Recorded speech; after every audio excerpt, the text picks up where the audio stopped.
বন্ধুরা আজকে শনিবার যেহেতু তাই আজকে খিচুড়ি করব, তাই মুগের ডালটাকে একটু ভালো করে ভেজে নেব।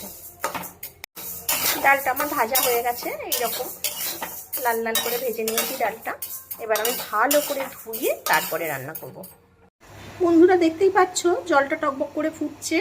এবার আমি গোবিন্দভোগ চাল, মুগের ডাল আর আলু আমি সবগুলো এবার আস্তে আস্তে গরম জলে দিয়ে দেব।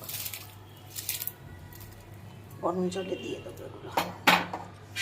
এবার গ্যাসটা জোর দিয়ে এটা ভালো করে ফুটিয়ে মোটামুটি গলা গলা হয়ে গেলে তারপরে মশলাটা কষিয়ে দেবো।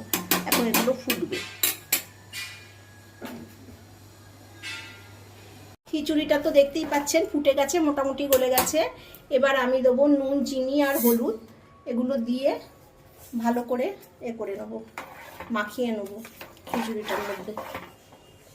বন্ধুরা এবার আমি ফোড়নগুলো দেব। এখানে আছে শুকনো লঙ্কা, জিরে, 5 ফোড়ন আর গোটা গরম মশলা।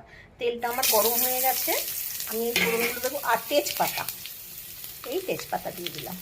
এটা ভালো করে ভেজে নেব। বন্ধুরা ফোড়নটা ভাজা হয়ে গেছে, আর এবার আমি আদা আর টমেটোটা দিয়ে দেবো। ভালো করে কষিয়ে নেব, ভালো করে কষিয়ে নেব। আমার মশলাটা পুরো কষানো হয়ে গেছে। এবার আমি খিচুড়ির মধ্যে মশলাটা দিয়ে দেবো। মশলাটা আমি খিচুড়ির মধ্যে দিয়ে দিলাম, ভালো করে মিশিয়ে দেবো। এটা আস্তে আস্তে মিশিয়ে দেবো ভালো করে। বন্ধুরা খিচুড়িটা আমার হয়েই গেছে। এবার আমি ঘি দেব, বেশ খানিকটা ঘি খিচুড়িতে দিলাম। এবার এটাকে মাখিয়ে নেব সাথে। খিচুড়িটা আমার হয়ে গেছে, আমি এবার গ্যাসটা অফ করে দেবো। যে হয়ে গেল খিচুড়িটা। কেমন হয়েছে আপনারা জানাবেন।